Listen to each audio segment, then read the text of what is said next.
All right, how's it going, ladies and gentlemen?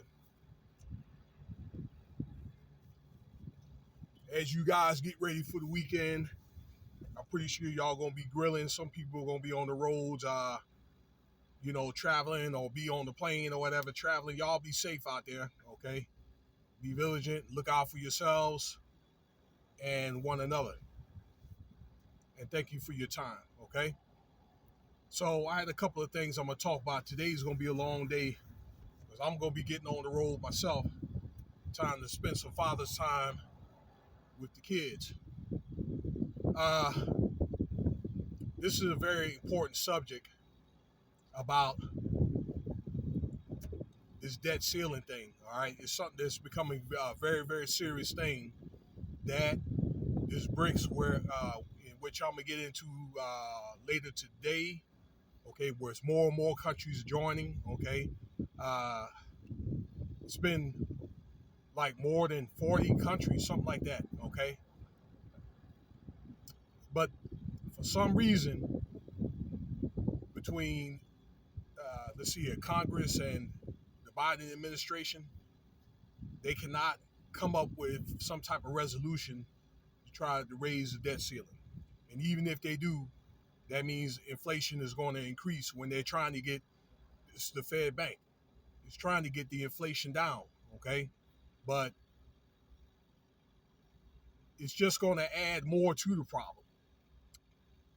Um, the argument is with Democrats and in the Biden administration is to cut spending from the government, okay? Even I said myself that the government, okay, as far as the government support, was too large, okay?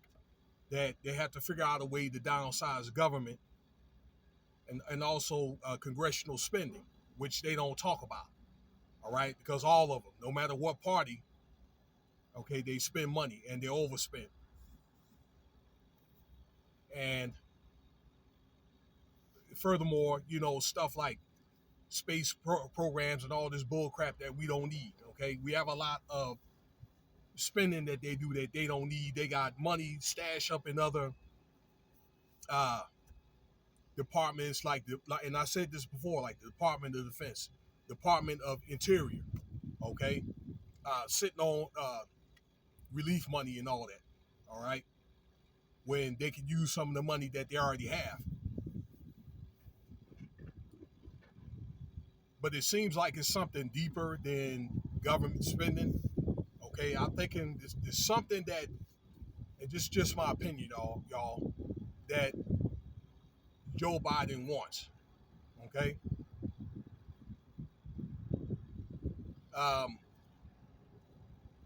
of the reason why they're not able to make some type of resolution. All right, but a lot of this is political anyway.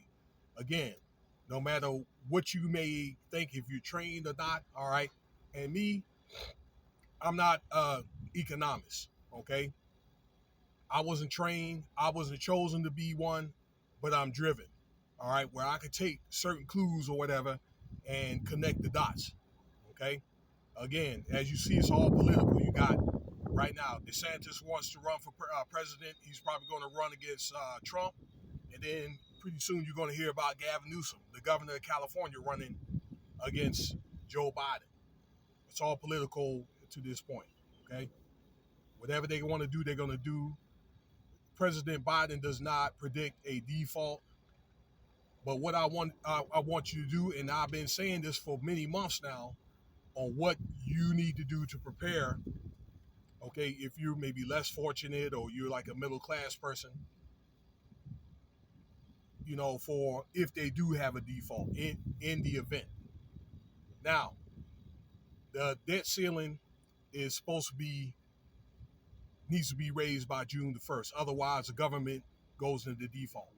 That means you get Social Security, the VA benefits, and all that. Okay, so those government programs, they don't get paid. The military doesn't get paid. That type of stuff. All right. Plus, the government is not able to pay their bills. Now, when they raise it up in probably in just short increments, just enough to pay off the doggone interest. because the principal is so high. Okay, but inevitably it is going to break.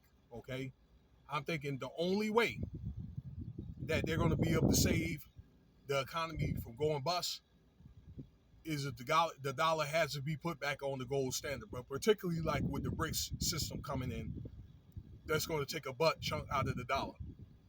Okay, but before I digress, and I said this before, that if you are saving money, I know it's hard out there, y'all. Okay, I've been there. For some people, that it's hard, is to make ends meet. Okay, but the least thing you can do is store some doggone water, food, ammo if necessary. Okay, so you can be able to, or some type of weapon to be able to defend yourself. That type of thing. Okay, learn to grow. Okay, I'm going to be starting to have some plants and stuff like that pretty soon myself. All right, probably in a couple of months. I need to get my daughter to help me out with that. All right, so you can be able to grow some doggone vegetables. All right. Um,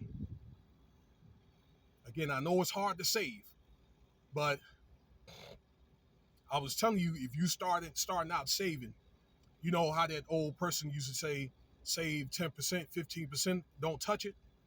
Well, out of that 10 or 15%, you need to take the 10% or 15% of that and buy like one little bar of gold. Okay, if you're able to do it, whatever your budget are allowed you to do.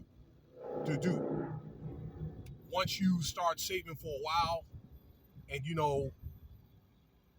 if you become experienced at it, you can develop yourself a profile to where you probably can maybe invest in, if you're able to invest in stocks. So I don't know, like an IRA, you can be able to do it to where you can try to get up to 30% of what you save in gold.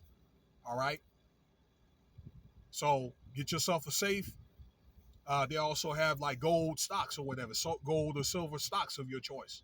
Commodity, they call it commodities. Do your research on that.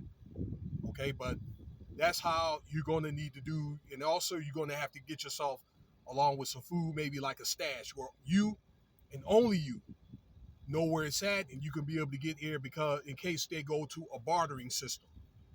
Okay, maybe a little bit of gold, I don't know, $50 worth of gold, a couple of $100 worth of cash or whatever. Okay, because and when they go to a barter system, it's going to be hard to find stuff, so it'll probably just be like the bare minimum of the stuff that you need. All right, so if you ain't seen that by now, you may want to take advantage of this video. Even if there's people, any of y'all podcasters that don't like me or anybody outside of that, I'm a targeted individual. So, and I think that what also they can do, okay, is let's just say they could have it deferred this money until July, because it's my understanding that there's enough money in the reserve or whatever, okay, or they could get this debt ceiling, if they fail to do it, extended till the end of July. They could possibly do that. They could use that as an opportunity to put in this what they call it, central bank currency. All right, CBCC. All right, while the government shut down, if everything is shut down, okay, it'll probably take a week, one weekend to do it. That's why I'm saying you need to prepare. All right, so you got your instructions, and I'm gonna leave you with this. I'm not talking about one person. So the person that think that well, I'll say it like this: if you think I'm talking about you, I'm not talking about you. I'm just talking about these podcasters or gang stalkers in general. Okay, plural. All right, where there's statutes of limitations on what somebody's going to try to tell me what to do in the event. All right, and I'm going to run things the way that I need to run it or deem sufficient. Okay, as a father, as a bit in my home, or as a business. And trust me, you won't interfere. There will be no interference whatsoever. It is what it is, okay? So you worry about you and yours, and I'm gonna worry about you and about me and mine, okay? And again, it's to the people that anybody that I have a problem with, generally speaking, saying that I'm arrogant. It ain't being about arrogance. It's about setting boundaries, okay? And I'm gonna put my foot down no matter what you think, okay? And I really don't care. So let me know what you think about the video. I'm gonna get back to work so I can head on out on the road, and thank you for your time.